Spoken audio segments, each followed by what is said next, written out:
نداء الحق صوت قد شجاني وبلغني الحقيقة والأماني وكان لي السبيل إلى المعالي ونورا للهداية والبيان.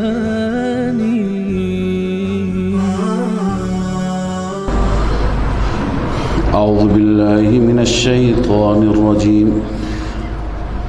بسم الله الرحمن الرحيم. قاف والقرآن المجيد بل عجبوا أن جاءهم منذر منهم فقال الكافرون هذا شيء عجيب أإذا متنا وكنا ترابا ذلك رجع بعيد. صدق الله العظيم. اللهم صل على سيدنا وشفينا محمد سبحانك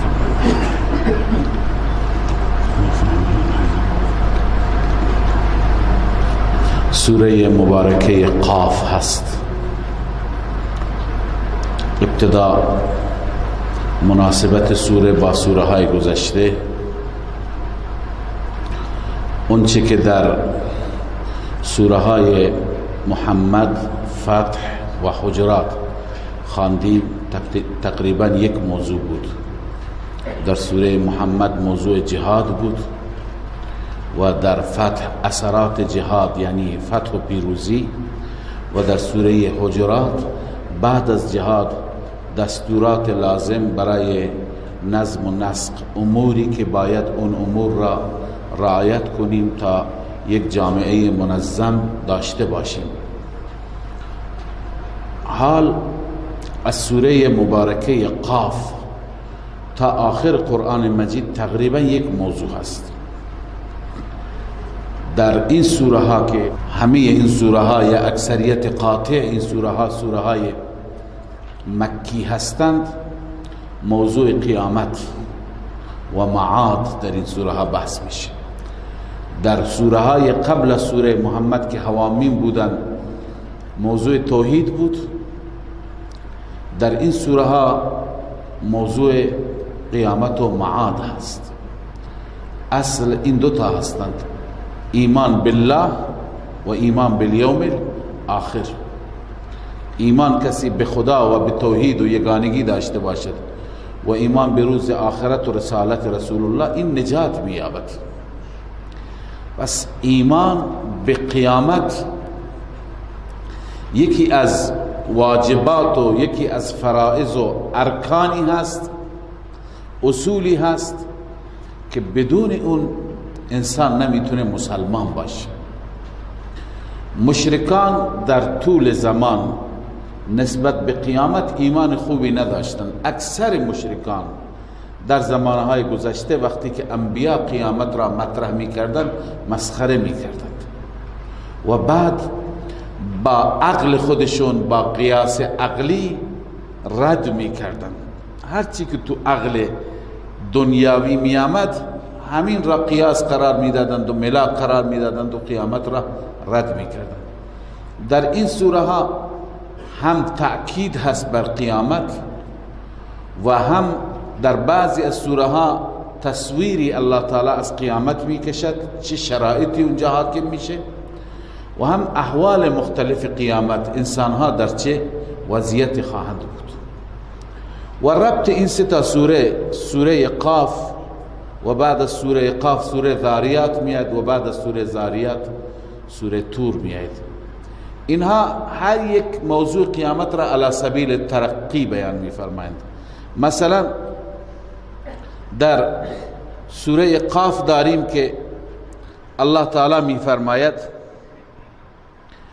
آنچه که شما وعده داده میشوید اون چی هست، کذالک الخروج. خداوند مثال ذکر میفرماید، بعد از اون مثال میفرماید کذالک الخروج، یعنی ای مردم، ای بندگان، خروج شما از قبرها به همین صورته، به همون صورتی که یک بوته و یک جوانه از زمین میروید و زنده میشه. در سوره ذاریات علی سبیل ترقی الله میفرماید که ان الدین لواقع و انما توعدون لواقع و انما توعدون لصادق و ان الدین لواقع. وعده ای که شما از سوی الله تعالی داده میشه وعده صادق است و جزا واقع میشه. دین به معنی جزا، هم به جزای نیک گفته میشه هم به جزای بد گفته میشه. این در سوره ذاریات است. و بعض در سوره طور علی سبیل ترقی میفرماید ان عذاب ربک لواقع، عذاب رب که کیفر اعمال بسیاری از شماست اون واقع میشه. پس در هر سه صورت تقریبا موضوع یکی هست اما علی سبیل ترقی. الله میفرماید والقرآن المجید، سوگند به قرآن مجید. اینجا الله عزوجل قرآن مجید را مقسم بهی قرار دادند، یعنی مورد قسم، یا قرآن مجید را شاهد قرار دادند. چون انسان به کسی که قسم میخورد او را شاهد قرار میده. ما وقتی میگیم والله معنی اینه که خدا شاهده. وقتی خداوند میفرماید والعصر معنیش اینه که عصر و تاریخ شاهده.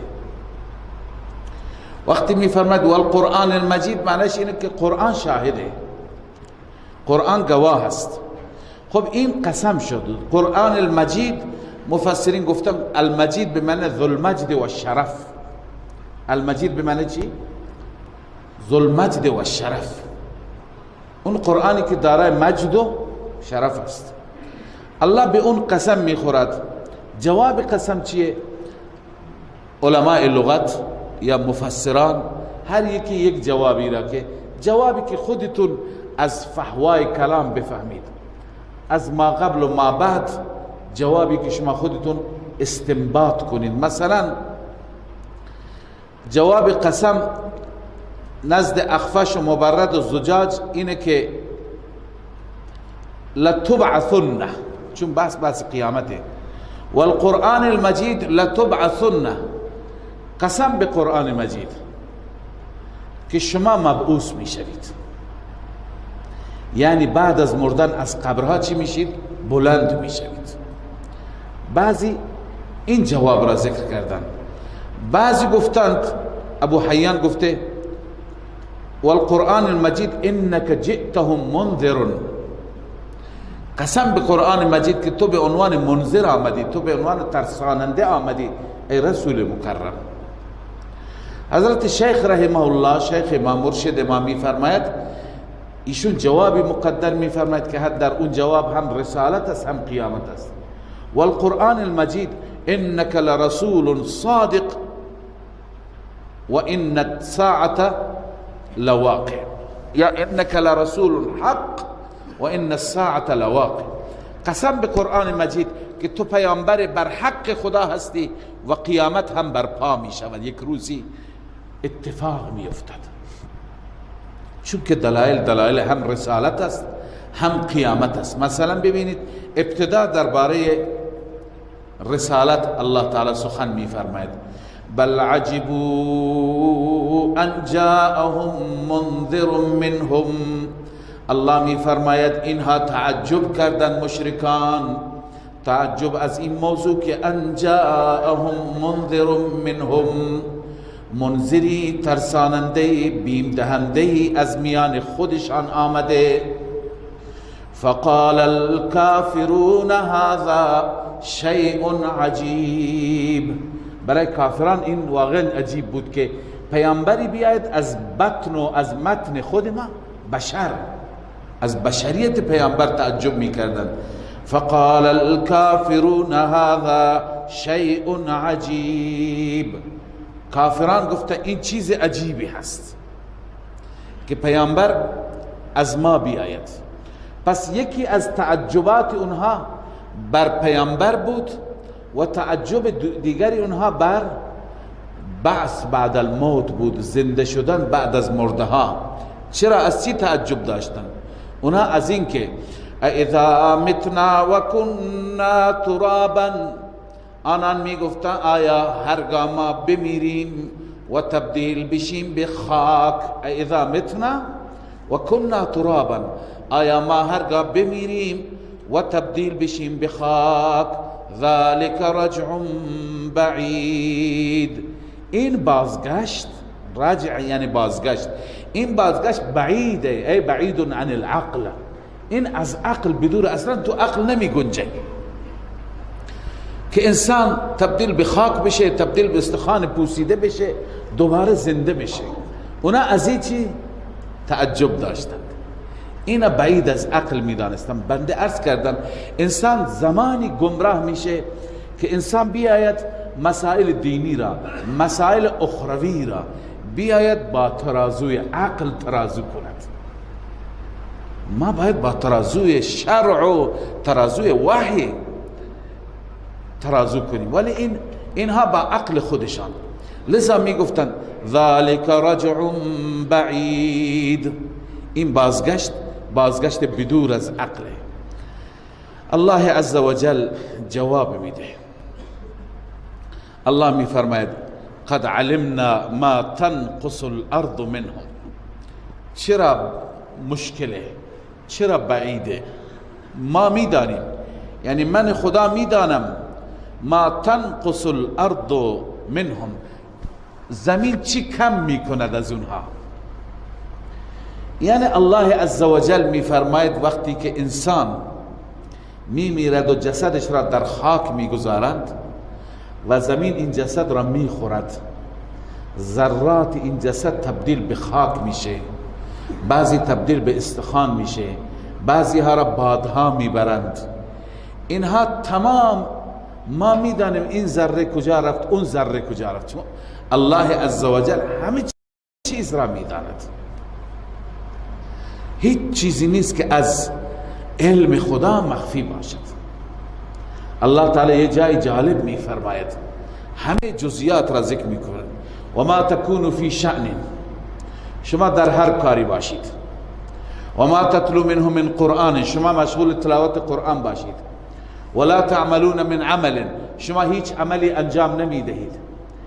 الا كنا علیکم شهودا اذ تفیضون فیه، مگر ما اونجا حاضریم که شما چه کاری میکنی، شما وارد اون کار میشید.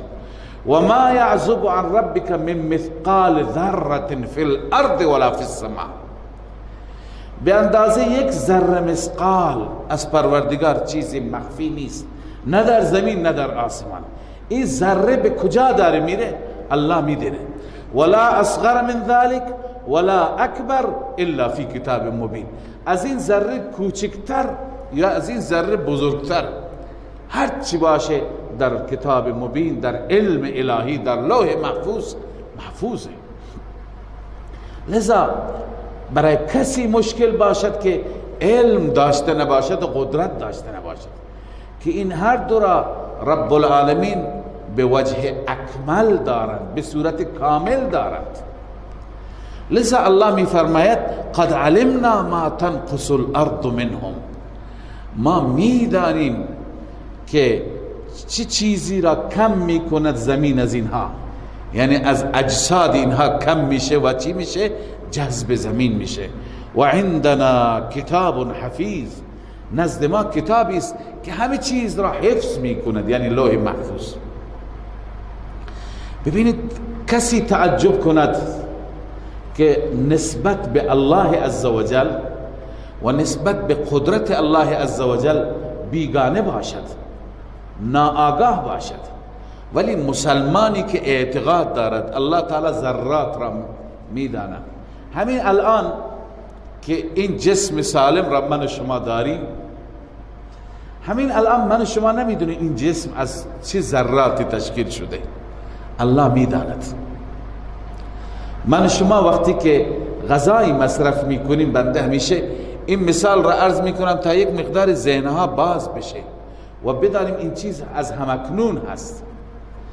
وقتی که سفره را باز میکنیم و روی سفره غذاهای رنگارنگ را میبینیم، این غذاها از کجا آمدن؟ جسم ما از همین غذاها داره رشد میکنه، نشو و نما پیدا میکنه.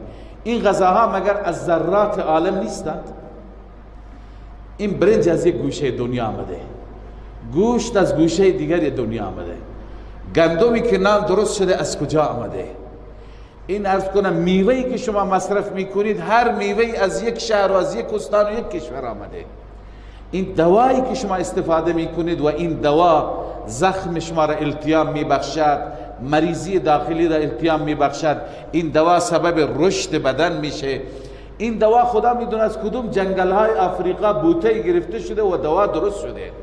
یعنی همین جسمی که الان من و شما داریم پرورش میدیم، که در واقع رب من و شما پرورش میده، همین جسمی که داریم هی بزرگش میکنیم، هی چاق و چلهش میکنیم، این جسم، ذرات این جسم از گوشه گوشه دنیا هست یا نیست؟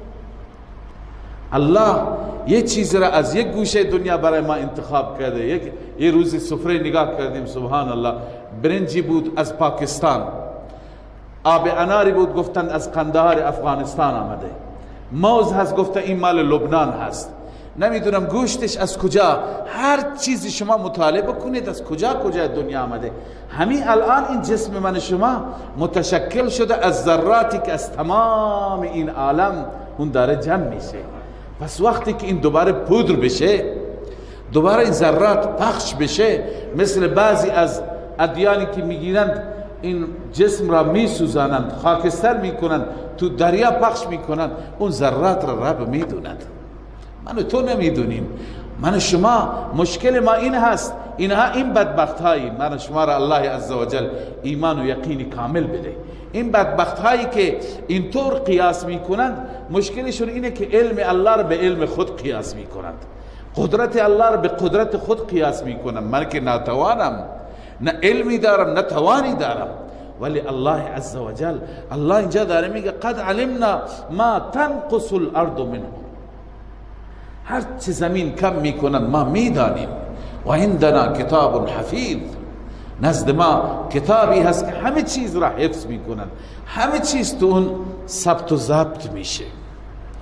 بل کذبوا بالحق لما جاءهم، الله می فرماید اینها بلکه تکذیب کردن حق را، حق یعنی قرآن، حق یعنی رسول الله، حق را تکذیب کردن لما جاءهم، وقتی که حق پیش آنان آمد، فهم فی امر مریج، آنها در یک امر چی هستن؟ مریج. مریج دو معنی داره.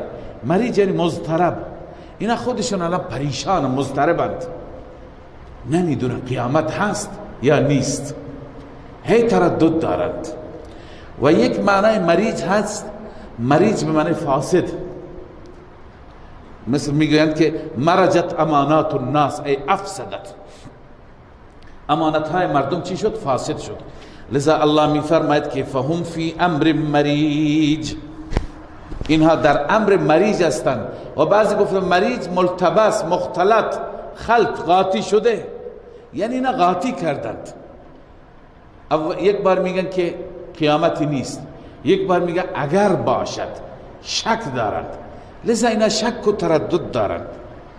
حال الله عزوجل برای اثبات قیامت مثال بیان میفرماید که از این مثال کسی که عقلی داشته باشد، درک درستی داشته باشد و روی این مثال تمرکز بکند، فکر بکند، او میتونه که از این مثال اون نتیجه‌ای که قرآن میگه اون نتیجه را داشته باشد. الله عزوجل مثال را شروع میفرماید با قدرت خودش از آسمان. اول شما آسمان را نگاه کنید، اونجا آسمان یکی از مظاهر قدرت رب العالمین است. چه آسمانی، چگونه منظم، چقدر بزرگ، چقدر وسیع، چقدر بلند آفریده. این کاری کی میتونه باشه؟ کاری هیچ یک از مخلوقات حتی نمیتونن که کامل ببینند. الله می فرماید افلم ينظروا الى السماء فوقهم كيف بنيناها، آیا آنها نگاه نمی کنند به آسمان بالای سرشون هست؟ کیف بنیناها، ما چگونه این آسمان را بنا کردیم، و زیناها، و چگونه این آسمان را ما مزین و آراسته کردیم، و ما لها من فروج، برای این آسمان هیچ شکافی، هیچ پاریدگی شما نمی بینید. پاره نیست، سالمه، شکاف ندارد. شما نمی بینید این آسمان را با این عظمت. خب یک قدرت معمولی نمیتونه درست بکنه. خدمت شما قبلا عرض کردم که الله عزوجل وقتی که برای اثبات قیامت در قرآن مجید دلائل بیان می‌فرماید، سه نوع دلائل بیان می‌فرماید. یکی این که از مخلوقات بزرگ مثال میزنه و قدرت خودش را ثابت میکنه. مثلا میگه آسمان را نگاه کن، آسمان را با این وسعت، با این عظمت، با این بزرگی الله پیدا کرده. انسان را نمیتونه پیدا کنه؟ اانتم اشد خلقا ام السماء، آیا خلق شما مشکل تر است یا خلق آسمان؟ بناها رفع سمكها فسواها و اغطش لیلها و اخرج ضحاها. ببینید چه نظام عجیبی الله درست کرده. آسمان با این وسعت مثل خیمه بر شما گذاشته و سقفش را بلند کرده. تو این آسمان الله عزوجل ستاره ها گذاشته، خورشید گذاشته، اغطش لیلها. لذا وقتی که به این بزرگی مخلوقی را میتونه بیان درست کنه، شما را به طریق اولا میتونه درست کنه. مثال دومی که الله عزوجل تو قرآن بیان میفرماید، این سه مثال را یاد کنید، اینها همیشه دلائل اثبات قیامت هستند. مثال دومی که الله بیان میفرماید، شما همه چیز را با عقل نگاه میکنید که شما دوباره بمیرید از زمین چطور دوباره زنده میشید. خب شما همین هم مگه با عقل جور در میاد که یک قطره، یک نطفه، این نطفه یک نطفه بیجانی است، چطور از این یک انسان سمیع و بصیر و بلبل زبان و چالاک و دارای همه کمالات از این نطفه درست میشه؟ الله تعالی میفرماید که هل اتى على الانسان حين من الدهر لم يكن شيئا مذكورا. انسان یک زمانی بود هیچ چی نبود. انا خلقنا الانسان من نطفه امشاج نبتليه فجعلناه سمیعا بصیرا. از یک نطفه‌ای که غاطی شد دو تا نطفه مرد و زن، این چه انسان با کمالی، با هنری، چقدر علم داره، چقدر زرنگه، چقدر چالاکه، سمیع بصیر، همه چیز میبینه، همه چیز میشنوه، همه چیز درک میکنه. چقدر این انسان فهم داره، عقل داره که دنیا را در اختیار خودش گرفته. بر آسمان هم حکومت میکنه، بر دریا هم حکومت میکنه، بر زمین. این از چی درست شده؟ از یک نطفه. لذا این یکی دیگر از دلایل. اگر میخوای با عقل بسنجی، اینا هم با عقل جور در نمیاد. سوم مثال برای قیامت و ثبوت قیامت یا مرده شده، زنده شدن مرده ها، الله از زمین بیان میفرماید. زمین را ببین، زمین خشک و خالی، زمین بی آب و علف، هیچ اثری از حیات نیست، هیچ اثری از زندگی نیست. الله باران را میباراند، مدتی بعد میبینی سبحان الله این زمین زنده شد، این زمین یک چمنزاری شد، این زمین روز بروز شادتر میشه، روز بروز آبادتر میشه. خب این زمین مرده را کی زنده کرد؟ همون ربی که این زمین مرده را زنده کرد، اون انسان مرده را هم زنده میکنه. لذا این نوع دلائل را الله در قرآن بیان میفرماید. اینجا یکی از همون دلائل است. الله میفرماید افلم ينظروا الى السماء فوقهم کیف بنیناها، آیا اینها نگاه نمی کنن به آسمان بالای سرشان هست، چگونه ما بنا کردیم آسمان را و زیناها ما چگونه آراسته کردیم آسمان را چه زیبا. انسان یک شبی که مهتابی نباشد، یک شبی که تار باشد، تاریک باشد، ماه نباشد، بره جایی که برقم نباشه، تماشا بکنه آسمان را با اون ستاره هایش، با اون کهکشان های مختلف، سبحان الله انسان لذت میبره، اعصاب انسان راحت میشه وقتی که اون زیبایی را میبینه. لذا الله میفرماید که و زیناها ما آراسته کردیم او را و ما لها من فروج. این آسمان هیچ شکافی هم نداره. والارض مددناها و القینا فیها رواسی زمین را ما کش دادیم، گسترانیدیم و در زمین انداختیم میخها یعنی کوها را. و انبتنا فیها من کل زوج بهیج. الله می فرماید ما رویاندیم در این زمین از هر نوع، زوج اینجا به معنی نوع هست، از هر نوع، بهیج یعنی تر و تازه، هر نوع میوه ها، سبزیجات، درختان، علفزارها، بوتها، گلها تر و تازه. انسان گاهی مناظر زمین را نگاه میکنه، سبحان الله خداوند عزوجل چطور زمین را نقاشی کرده، چطور زیبا درست کرده. تبصرتا همه اینها اگر کسی عقل داشته باشه، اگر کسی دین داشته باشه، تبصره هستند.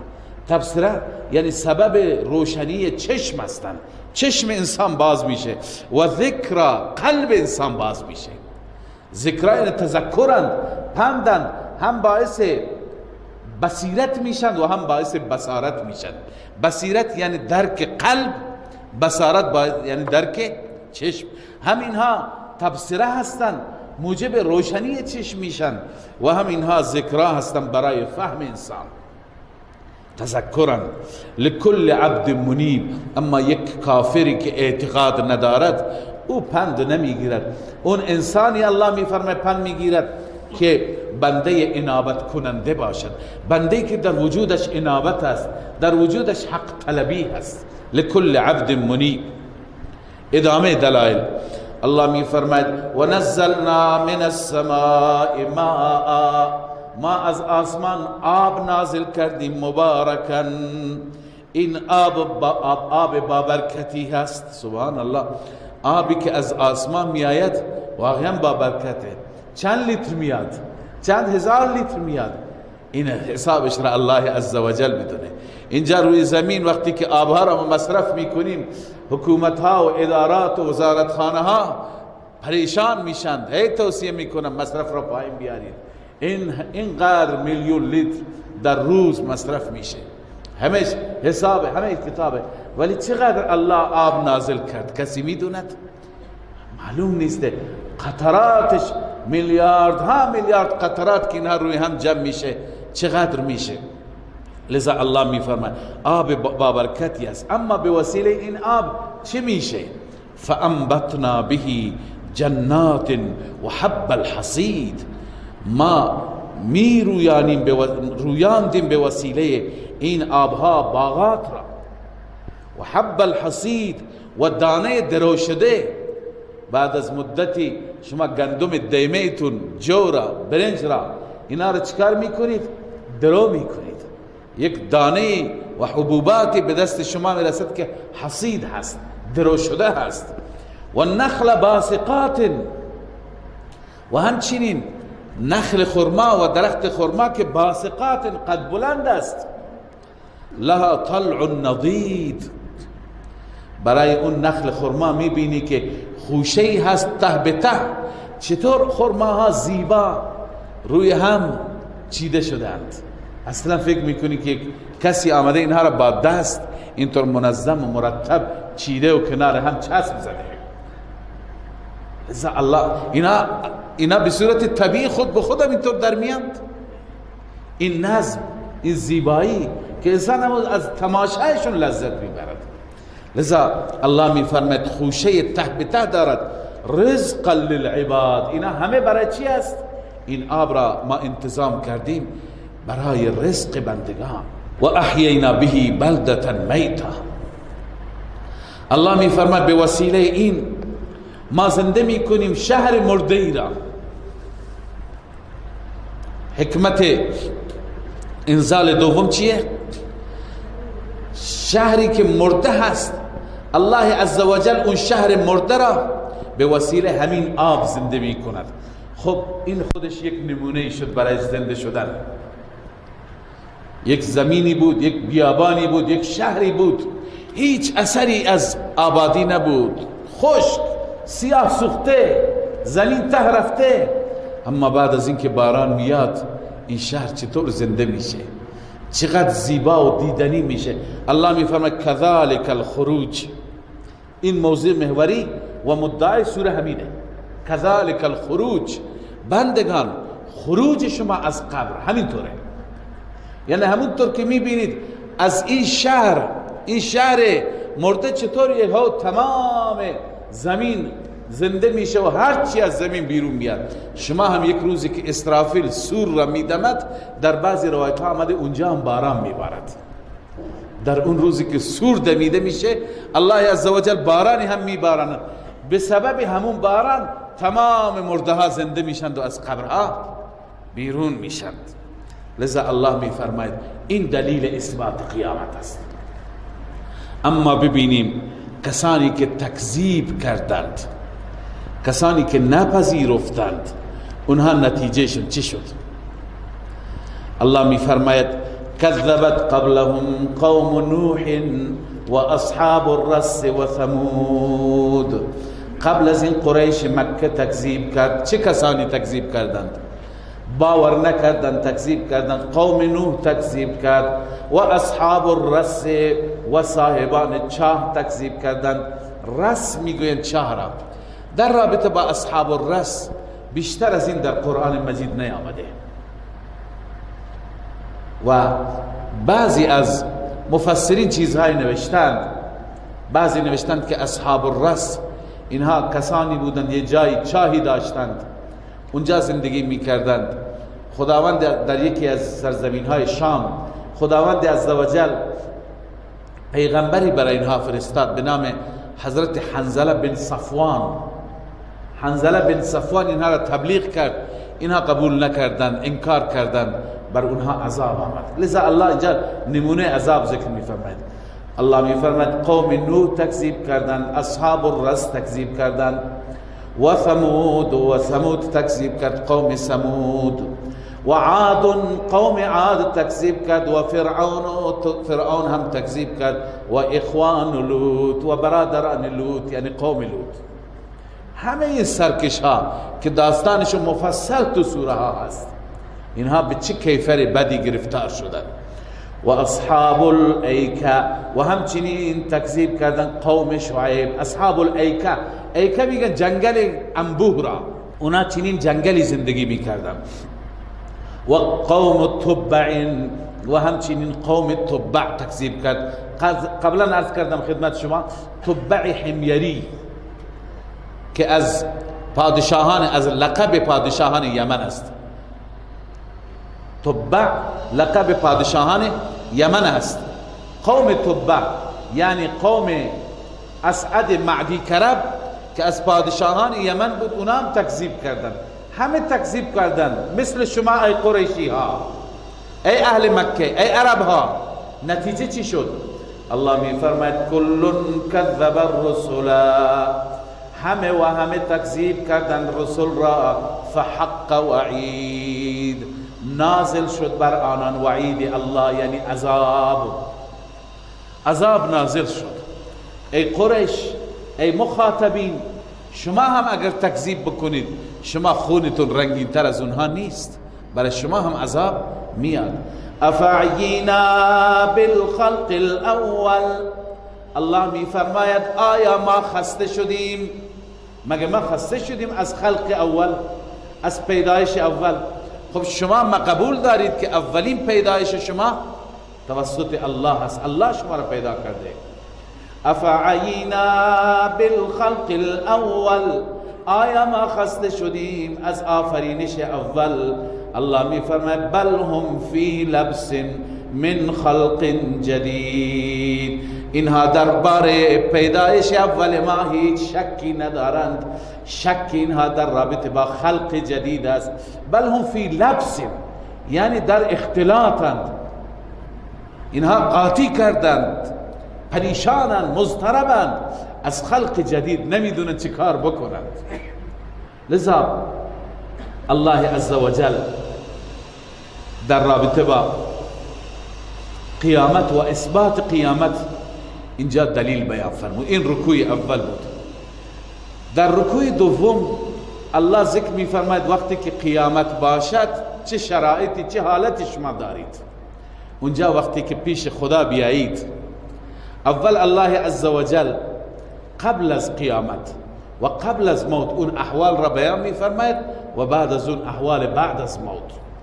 الله می فرماید ولقد خلقنا الانسان ونعلم ما توسوس به نفسه، همانا ما آفریدیم، ما خلق کردیم انسان را و ما می دانیم آنچه که نفس انسان به او وسوسه می کند. تو دلش باور قیامت است یا انکار قیامت؟ الله می فرماید و نحن اقرب الیه من حبل الورید، ما به این انسان از شاهرگش نزدیکتر هستیم. بنیسه به اعتبار علم، یعنی ما از ته و ته انسان میدانیم، از همه زیر و بم انسان میدونیم، از همه رمز و رموز انسان ما خبر داریم. ما از شاهرگ به او نزدیکتر هستیم. حال الله عزوجل بحث انضباط اعمال را بیان می‌فرماید. این که شما در دنیا هر چی دلتون میخواد بکنید اینطور نیست. اعمال روی یک انضباطی هستند، روی یک نظم خاصی، اینا ثبت و ضبط میشند، اینا نوشته میشند. الله می‌فرماید اذ یتلقی المتلقیان، زمانی که ملاقات میکنند دو ملاقات کننده، یعنی دو تا فرشته که برای انسان تعیین شدن، عن الیمین و عن الشمال قعید، از راست و از چپ نشستن بر انسان، از راست و از چپ بر انسان مسلط هستند. یکی قسمت راست، یکی قسمت چپ. در این فرشته ها یکی حسنات را می نویسد، یکی سیئات را می نویسد. ما یلفظ من قول، این انضباط اقوال، هر کاری بکنی هم ثبت میشه، هم هر قولی بگی هم ثبت میشه، شوخی باشه، جدی باشه، همه چیز را می نویسن. ما یلفظ من قول، الله می فرماید هیچ قولی انسان نمی اندازد، یعنی هیچ قولی تلفظ نمی کند، الا لدیه رقیب عتید، مگر نزد او نگهبانی هست، آماده باش. نگهبان آماده باشه. چی میگه؟ داره امر به معروف میکنه مینویسه، داره غیبت میکنه مینویسه، داره بهتان میگه، دشنام میده، هر چی میکنه، قرآن میخوانه، هر چی انسان انجام میده و مینویسه. سبحان الله میگه هم مینویسه، کلمه شرکیه میگه هم مینویسه. لذا الله میفرماید ما یلفظ من قول الا لدیه رقیب عتید، هیچ قولی از زبانش خارج نمی کند، از دهانش نمی اندازد، مگر نزد او یک نگهبان آماده باش هست. عتید یعنی آماده باش. و جاءت سکرة الموت بالحق، حال بعد از این که انسان همه اقوالش، اعمالش، الفاظش نوشته میشه، آخر انسان میمیرد، نه؟ حال میرسیم به مقدمه وقوع قیامت. و جاءت سکرة الموت بالحق، ای انسان حال فرا رسید، آمد سختی موت به حق آمد. سختی موتی که هر یکی میگریخت، هر یکی فرار میکرد.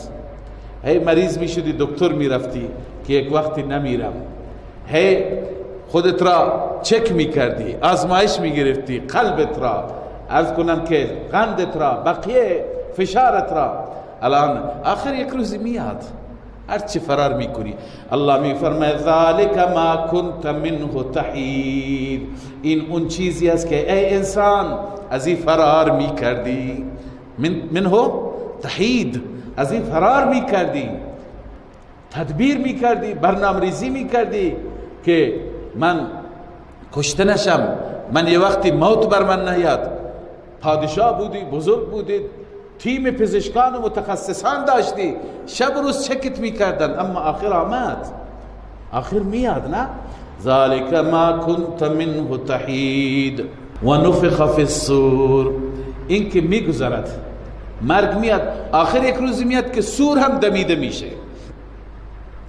سور دمیده میشه، منظور از این سور نفخه اولا نیست، نفخه ثانیه هست. انسان میمیرد، چون بحث موت انسان آمد، انسان مرد، بعد از مرگ چیه؟ دمیدن سور. الله چون از قیامت بحث میفهمه، از عالم برزخ و قبر که اونجا چه خبر است، از اون بحثی نیست، اونجا در آیات دیگه بحث است. الله میفرماید و نفخ فی الصور، بنویسه نفخه ثانیه، سور دمیده میشه. ذالک یوم الوعید، گفته میشه ای انسان این روز روز وعید است. انسان به محض اینکه سور دمیده بشه همه از قبرها بلند میشن، همه قیام میکنند، به قول دبستانی ها همه برپا، همه بعد از اینکه بلند بشند. الله میفرماید و جاءت كل نفس معها سائق و شهید. هر نفسی میآید همراه هر نفس دو تا فرشته، هر انسان دو تا فرشته با خودش همراه داره. یکی سائق است، یکی سائق است یعنی انسان را راهنمایی میکنه بفرما بیا، و یکی دیگه به عنوان گواه هست، اون میاد میخواد بیاد گواهی بده که تو چی کردی تو دنیا. سائق و شهید. علامه آلوسی اینجا روایت نقل کرده في حديث أخرجه أبو نعيم في الحلية عن جابر مرفوعا، از جابر رضی الله تعالی عنه کیشون از رسول الله نقل کرده، تصریح بأن ملك الحسنات و ملك السیئات، اینها همین دو تا فرشته حسنات و سیئات هستند. دو تا فرشته که تو دنیا با انسان همراه بودن، احدهما سائق والآخر شهید. یکی اونجا میشه سائق، انسان را سوق میده، انسان را راهنمایی میکنه، دیگری همون گواه هست، به عنوان گواه و به عنوان شاهد همراه میشه. لذا الله میفرماید که به این انسان گفته میشه بیا به میدان حشر. و جاءت كل نفس معها، می آید هر نفسی همراه با او در میدان قیامت و در میدان محشر.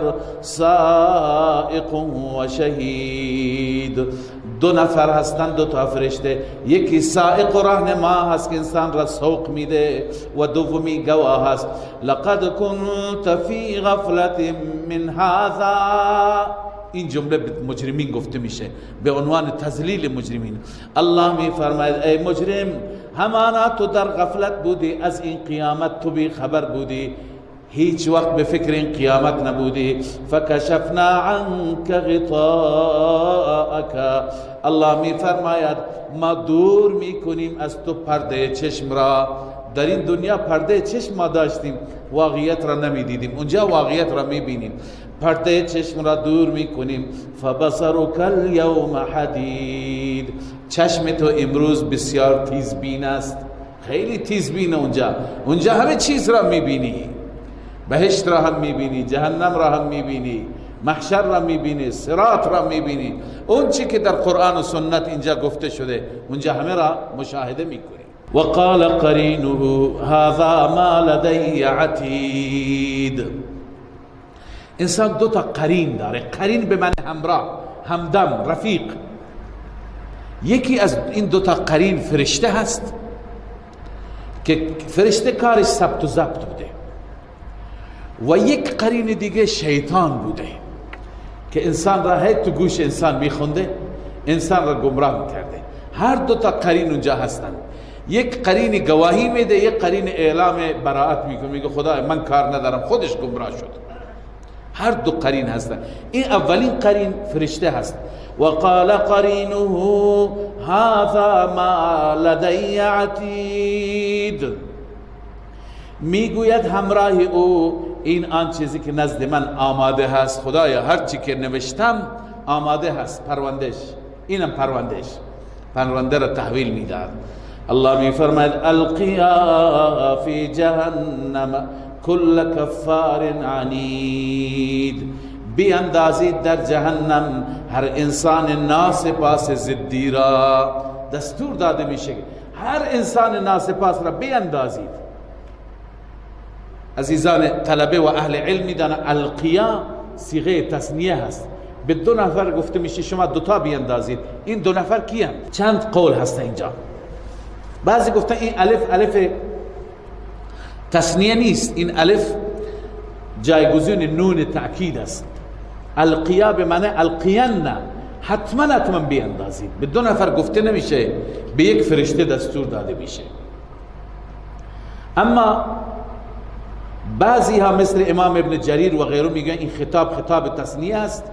همین دو تا سائق و شهید، همین که قبلا خواندیم، دو فرشته، یکی سائق یکی شهید، به اون دو گفته میشه، به اون دو گفته میشه که شما دوتا بیاندازید. حضرت شیخ رحمه الله هم معتقد است با توجه به آیه دیگر القرآن یفسر بعضه بعضا، این صیغه تثنیه است. ما در سوره رحمان میخوانیم ان شاء الله یعرف المجرمون بسیماهم فیؤخذ بالنواصی والاقدام. مجرمان در روز قیامت با سیمایشان شناخته میشند. دستور داده میشه که ناصیه یعنی موهای پیشانیشون را بگیرید و پاهایشون را بگیرید و بندازی وسط جهنم. لذا اونجا دو تا فرشته میگیرن، یکی از پیشانی انسان را میگیره، انسان مجرم را، یکی از قدم میگیرد. این دوتا دور میندازن وسط جهنم میفته. لذا پس صیغه تثنیه درسته، به دو فرشته خطاب میشه. الله میفرماید القیا، بیاندازی شما هر دو فرشته، فی جهنم، در جهنم، کل کفار عنید، هر انسان ناسپاس ضدی را بیاندازید، مناع للخیر، اون انسانی که جلوی خیر میگرفت. مناع جمع مبالغه مانع است، مانع خیر بود. معتد مریب، اون انسان متجاوز و شکاک، متجاوز از حد گذشته بود، یعنی شرک میکرد، شکاک درباره قیامت شک داشت.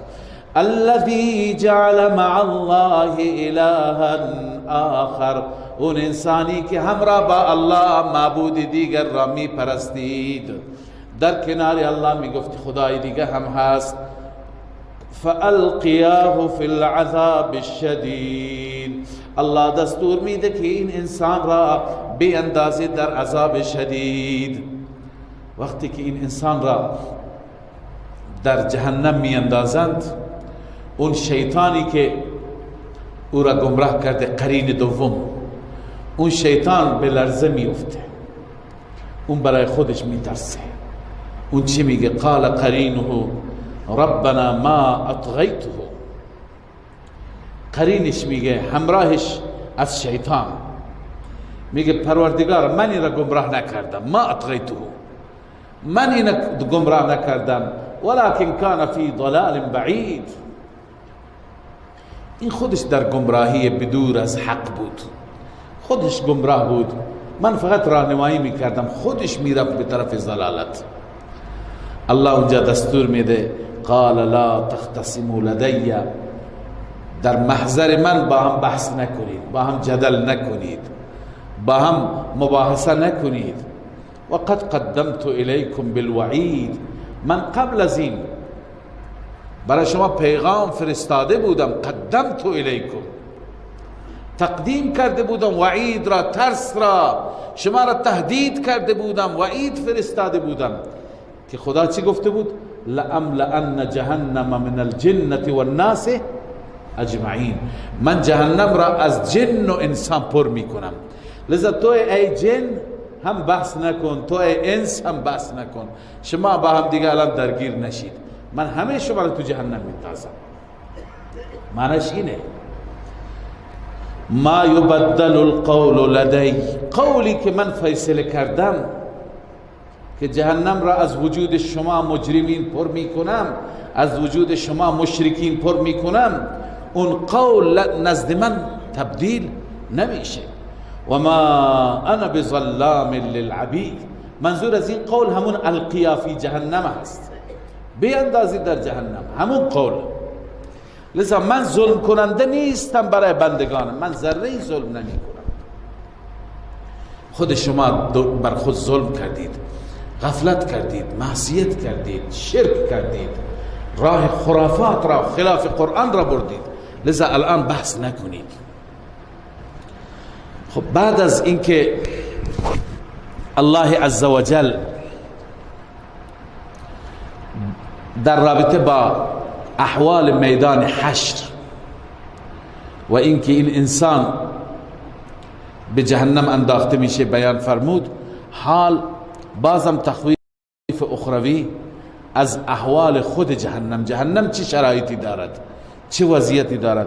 الله می فرماید یوم نقول لجهنم هل امتلأت، روزی که ما میگوییم به جهنم ای جهنم آیا تو پر شدی؟ جهنم قانع نیست. و تقول هل من مزید، جهنم میگوید آیا بیشتر از این هم هست پروردگارا؟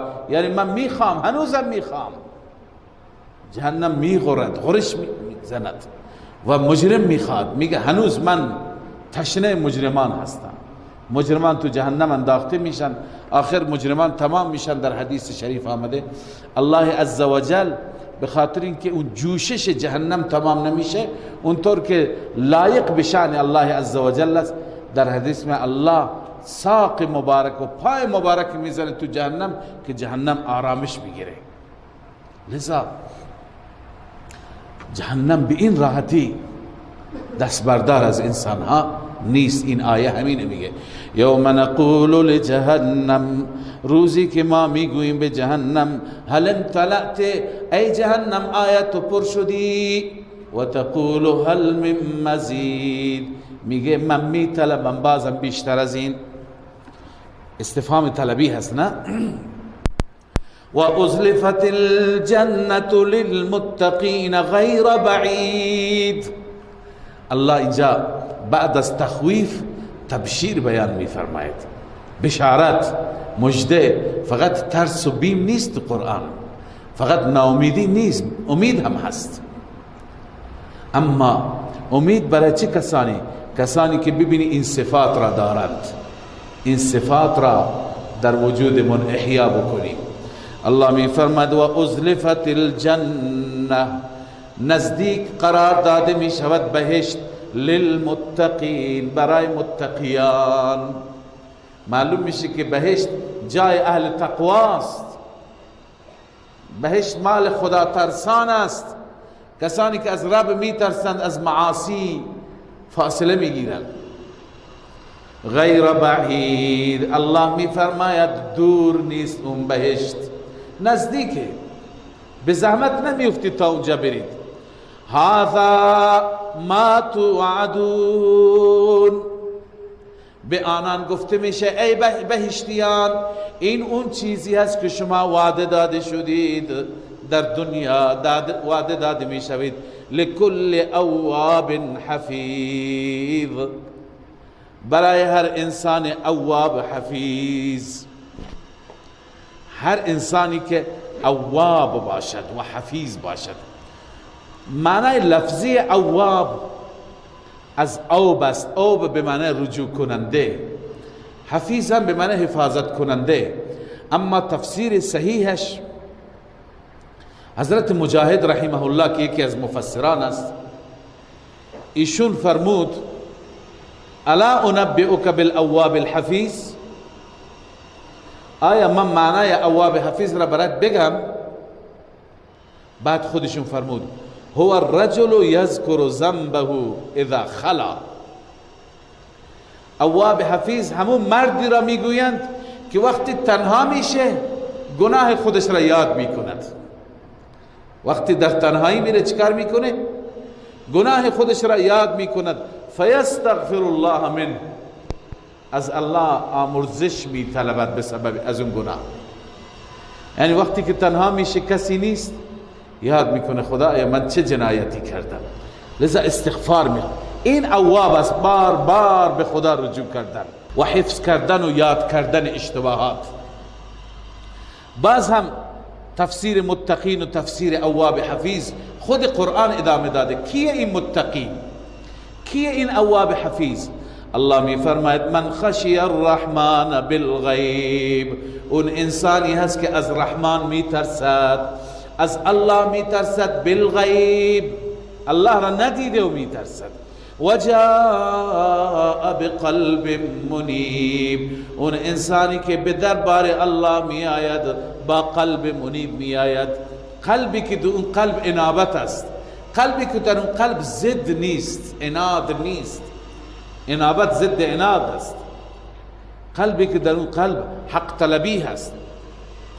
لذا الله به این افراد میگوید به همین انسانهای متقی، انسانهای با تقوا و خدا ترس، الله میفرماید ادخلوها بسلام، وارد اون بهشت من بشوید ای انسانها با سلامتی. ذالک یوم الخلود، این روز روز خلود است، روز همیشگی است. برای 2-3 سال نیست، برای 10 سال و 20 سال نیست، همیشه و همیشه. لهم ما یشاءون فیها، برای اونها در اون بهشت هست هر چی که بخواهند، هر چی که طلب بکنند. اما رب العالمین می فرماید ولدینا مزید، نزد ما بیشترم هست. یعنی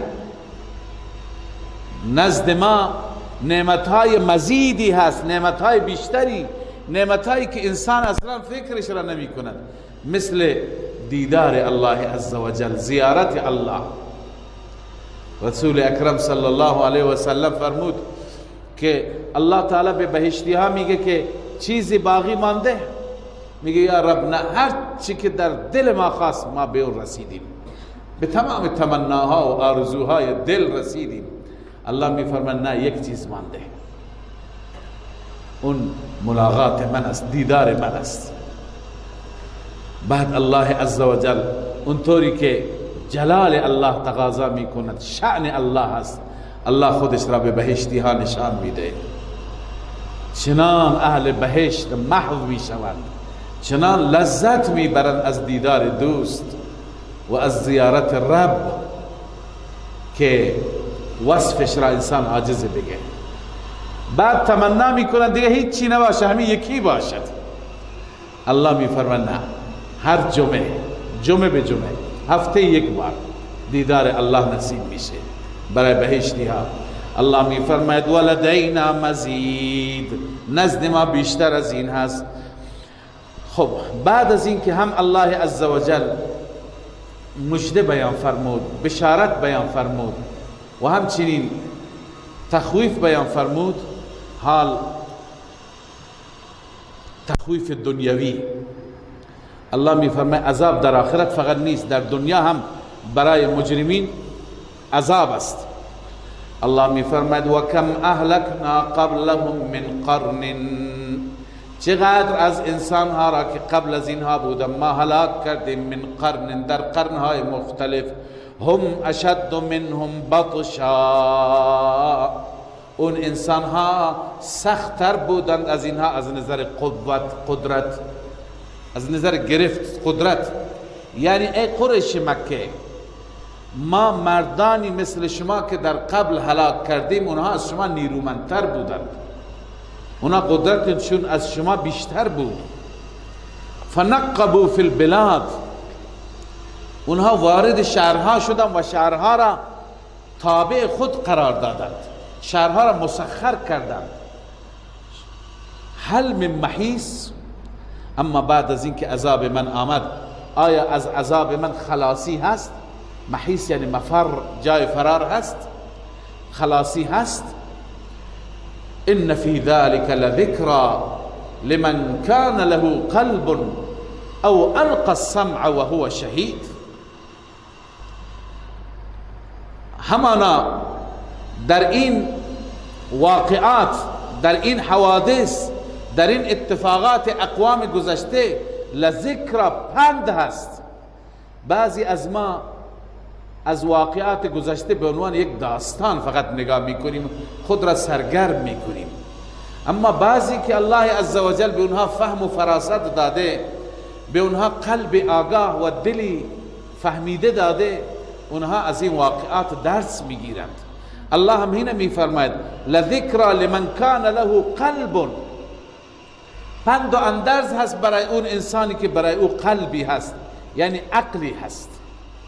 او القى السمع و هو شهید، یا اینکه گوش کند، گوش را القا کند، یعنی خوب گوش کند و هو شهید. شهید یعنی قلبا هم توجه داشته باشد، قلبا هم حاضر باشد. بعد از اینکه الله عزوجل هم تخویف دنیوی بیان فرمود و هم تخویف اخروی، حال دلیل دیگری، دلیل عقلی دیگری برای ثبوت قیامت از دلایلی که قبلا گفتیم تو این سوره ها اثبات قیامت است. الله می فرماید ولقد خلقنا السماوات والارض، همانا ما آفریدیم آسمان ها و زمین را، و ما بینهما فی 6 ایام، و آنچه که در میان اینها بود در ظرف 6 روز. و ما مسنا من لغوب، به ما هیچ نوع خستگی نرسید. ما از پیدایش زمین و آسمان خسته نشدیم. از پیدایش این انسان خسته میشیم؟ معنیش اینه که برای ما آسان است. اما در اینجا تسلی برای رسول الله است. ای پیامبر ما، تو صبر کن. اگر اینها یاوه‌گویی میکنن، اگر اینها مسخره میکنن، اگر اینها اذیت میکنن، تو صبر کن و در کنار صبر عمل کن. چه اعمالی انجام بده؟ نماز بخوان، امور مصلحه. فاصبر على ما یقولون، اولین چیز صبر کن بر آنچه که آنها میگویند. و سبح بحمد ربك قبل طلوع الشمس و قبل الغروب، و تسبیح و حمد رب را بگو، یعنی نماز بخوان. بعضی گفتن مراد نماز است. قبل طلوع الشمس، قبل از طلوع خورشید. قبل از طلوع خورشید چی نمازی هست؟ نماز صبح، فجر. و قبل الغروب، قبل از نماز قبل از غروب خورشید چیه؟ هم عصر هم قبل از اون ظهر است. و من اللیل فسبح، همچنین در شب تسبیح الله را بگو، یعنی مغرب و عشاء. و ادبار السجود، و ادبار السجود، پشت سر سجده ها، یعنی بعد از فرائض سنن و نوافل. پس گفتند مفسرین که این یکی از محدود آیت هایی هست که در این آیه اشاره به سوی نمازهای پنجگانه شده. و سبح بحمد ربک قبل طلوع الشمس، یعنی نماز صبح، و قبل الغروب یعنی نماز ظهر و عصر، و من اللیل شب یعنی نماز مغرب و عشاء، و ادبار السجود، و نمازهای دیگری که پشت سر سجده ها میخوانی، یعنی پشت سر فرائض میخوانی. بعد از فرائض ما چی میخوانیم؟ سنن و نوافل. واستمع یوم ینادی المنادی من مکان قریب، گوش کن روزی که ندا کننده از مکان نزدیک. منظور از ندا کننده اسرافیل است. ندا می کند، سورش را می دمد، سورش را می زند، به اصطلاح بوغش را می زند. اما من مکان قریب، مکان قریب معنیش اینه که اون سور را وقتی که اسرافیل می زند چنان صدایش نزدیک، هر که فکر میکنه که بیخ گوش منه، چنان صدا بلنده. هر که فکر میکنه این صدا به من نزدیک بود. لذا الله عز وجل میفرماید یوم یسمعون الصیحة بالحق، روزی که همه انسان ها میشنوند صیحه را، صیحه یعنی فریاد را، فریاد اسرافیل را به حق میشنوند. ذالک یوم الخروج، این روز روز خروج از قبر هاست. همه از قبور چی میشوند؟ خارج میشوند. انا نحن نحیی و نمیت، همانا ماییم که زنده میکنیم شما را و میمیرانیم. و الینا المصیر، و فقط به سوی ماست جای رجوع شما. الله می فرماید یوم تشقق الارض عنهم سراعا، روزی که زمین شکافته میشه، زمین شق میشه، با سرعت از زمین بیرون میآیند. ذلك حشر علینا یسیر، الله می فرماید این حشری هست، جمع شدن شما انسان ها در میدان حشر بر ما آسان است. علینا یسیر، نحن اعلم بما یقولون. بازم تسلی برای پیغمبر، وقتی که این آیات نازل می شد مشرکی مسخره می کردند به قیامت و به زنده شدن بعد از مرگ. الله تسلی میده پیامبر خودش را، ای محبوب من تو ناراحت نباش، ما بهتر میدانیم اینا چی دارن میگن. نحن اعلم بما یقولون، ما بهتر میدانیم آنچه که میگویند. و ما انت علیهم بجبار، تو بر اونها جبار نیستی، یعنی زورگو نیستی، سختگو نیستی، بلکه مبلغ و ناصح هستی. پس ای پیغمبر تو چیکار کن؟ فذکر بالقرآن من یخاف وعید، به وسیله قرآن پند بده، تذکر بده، اندرز بده. من یخاف وعید، اون انسانی را که بترسد از وعید. وعید روز قیامت، از روزی که در اون روز ترس هست. لذا این انسان هایی که میترسن اونها را بترسن. صدق الله العظیم. الحمد لله رب العالمين والعاقبة للمتقين والصلاة والسلام على سيدنا وحبيبنا ومولانا محمد وعلى آله وأصحابه أجمعين. ربنا وآتنا ما وعدتنا على رسلك ولا تخزنا يوم القيامة ولا تخزنا يوم القيامة ولا تخزنا يوم القيامة إنك لا تخلف الميعاد. ربنا اغفر لنا ذنوبنا وإسرافنا في أمرنا وثبت أقدامنا وانصرنا على القوم الكافرين. پروردگارا اله العالمین بر ما لطف بفرما، بر ما ترحم بفرما. اله العالمین پروردگارا دنیا و آخرت ما را آباد بگردان، از عذاب جهنم، از سختی های آخرت، از شدائد میدان محشر، از شدائد پل صراط و از همه مراحل سخت قیامت نجاتمون عنایت بفرما. پروردگارا دنیا و آخرت ما را آباد بگردان، پروردگارا دنیا و آخرت ما را آباد بگردان، ما را جز اهل سعادت بگردان، ما را جز اهل نجات بگردان. پروردگارا ما را از سختی ها و از شدائد و از مشکلات و از رسوایی دنیا و آخرت حفاظت بفرما، نجات بده. پروردگارا بر ما لطف بفرما، بر ما کرم بفرما، به ما توفیق بده از این آیات زیبایت که سراپا نور هستند، سراسر هدایت و روشنی هستند. به ما توفیق بده زندگی خودمون را با این آیات روشن بکنیم. به ما توفیق بده که ما مسیر درست را با این آیات بپیماییم. مولا به ما استقامت در دین نصیب بفرما، به ما ایمان کامل و دین کامل، رزق حلال و دنیای صالح نصیب بفرما. از ما راضی و خوشنود باش مولا و همیشه در راه رضایت ما را زنده بدار. اله العالمین خاتمه ما را با ایمان بگردان، آخرت ما را آباد بگردان، گذشتگان ما را به ویژه پدران و مادران ما را مغفرت بفرما. و اله العالمین بقیه مشکلات مسلمین را حل بفرما. ربنا تقبل منا انك انت السميع العليم وتب علينا انك انت التواب الرحيم. آمين برحمتك.